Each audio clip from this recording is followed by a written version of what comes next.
King Nishshankamalla was a ruler of ancient Sri Lanka. He ruled the Polonnaruwa kingdom from 1187 to 1196 AD. Nishshankamalla was actually from the Kalinga kingdom in India. His father was King Jayagopa and his mother was Queen Parvati.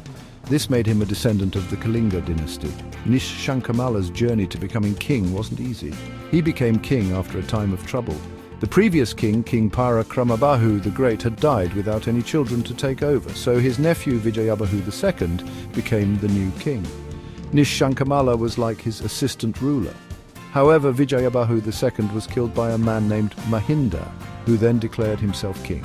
Nishshankamalla quickly challenged Mahinda, defeated him and became the rightful king in just 5 days. Nishshankamalla often reminded people that he came from the Kalinga dynasty. He did this to show that he deserved to be king and that he was connected to a powerful family. This also affected his relationship with South India. Nishshankamalla's story shows how complicated it was to become king in ancient Sri Lanka. It also shows how other kingdoms influenced Sri Lanka's politics. His time as king was full of both problems and achievements, leaving a big mark on Sri Lanka's history.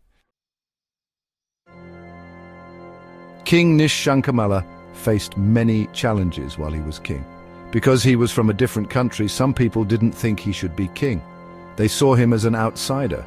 Nishshankamalla had to work hard to gain their trust and acceptance. Another problem was that there were powerful commanders who had served the previous king.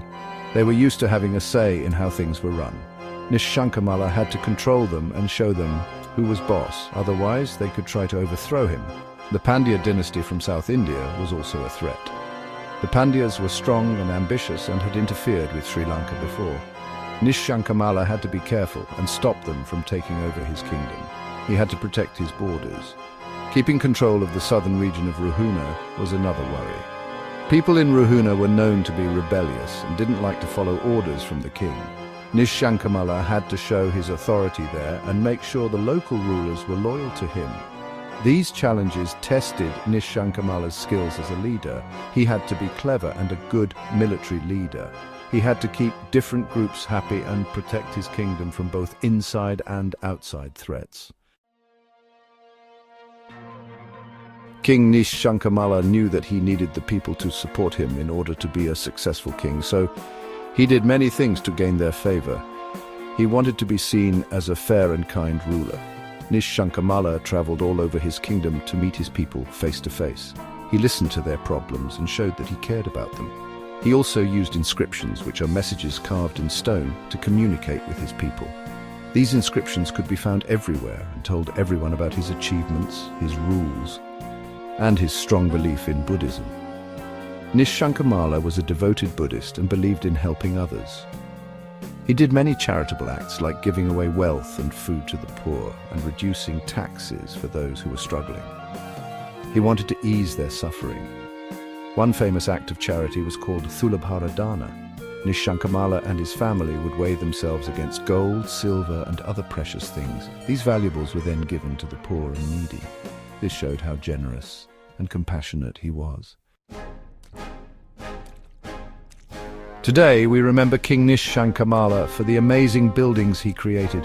He was a builder who loved to build. He ordered the construction of many temples, monasteries, and other structures.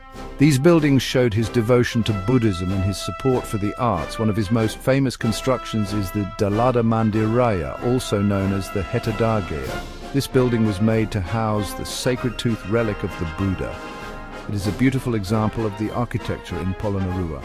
Nishshankamalla also built the Rankotvihara, a huge dome-shaped structure called a stupa in Polonnaruwa. Stupas represent the Buddha's enlightenment. The Rankotvihara is one of the largest stupas in Sri Lanka.